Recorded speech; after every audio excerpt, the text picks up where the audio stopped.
The Boy Who Sold Sunlight. In the town of Oakhaven, the snow never stopped falling. The chimneys puffed gray smoke into a gray sky, and the children wore 3 pairs of socks just to keep their toes warm. Luca lived in a small cottage at the edge of the woods. One afternoon, while digging for frozen roots, his shovel hit something hard. He brushed away the frost to find a crystal jar. Inside, a tiny, swirling ember of pure gold danced against the glass. It wasn't a flame, it was a trapped piece of sunlight. Luca realized he had found a miracle. He discovered that on the rare moments when a needle of light pierced the heavy clouds, he could catch it in a jar. He spent his days racing to the highest hills, holding his jars open to the sky like a hunter catching butterflies. Each time he snapped a lid shut, he felt a surge of warmth.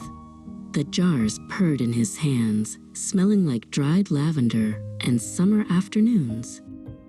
The people of Oakhaven were tired of the cold.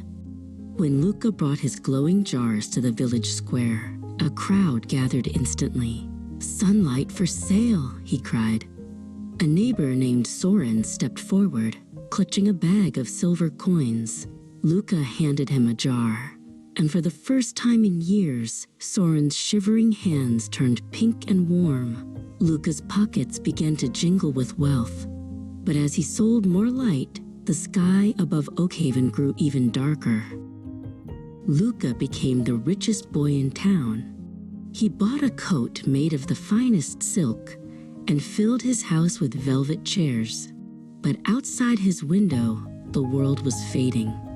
Because Luca was catching every stray beam of light, the sun had no strength left to fight the winter. The town's great clock froze solid, and the street lamps flickered out. Luca sat in his grand house, surrounded by piles of gold. But he found he had to wear his silk coat even indoors because the hearth felt cold. One morning, a girl named Linnea knocked on his door. She led him to her garden, where the stems of her prize lilies were snapped and gray. "The flowers have forgotten how to wake up, Luca," she said softly. High above them, the birds huddled on frozen branches, their throats silent. The world had become a quiet, colorless place. Linnea's eyes were sad as she looked at the empty, frozen sky. Even the shadows are disappearing because there is no light to make them. That night, a monstrous blizzard roared down from the peaks. The wind screamed through the cracks in Luca's walls. And even his hundreds of sun jars couldn't keep the biting chill away. He looked at his shelves, packed with the light he had stolen from the world. He had everything, yet the silence of the town felt like a heavy weight on his heart. He realized that a sunbeam in a jar was just a prisoner, and a prisoner cannot sing.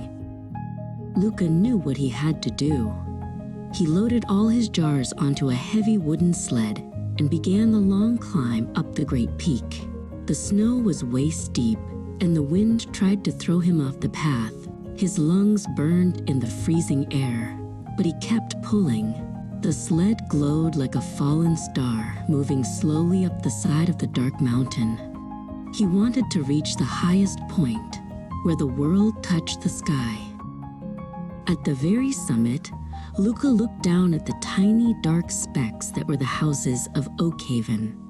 He thought of his gold coins and his silk coat, and then he thought of Linnea's frozen garden.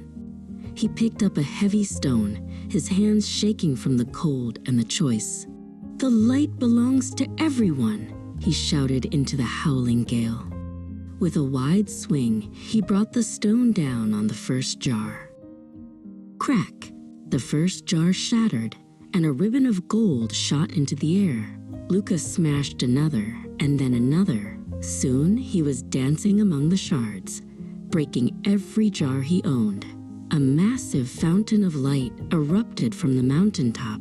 The rays didn't just fall, they exploded upward, tearing through the heavy clouds like golden needles. The sky turned from black to violet, then to a burning, beautiful orange.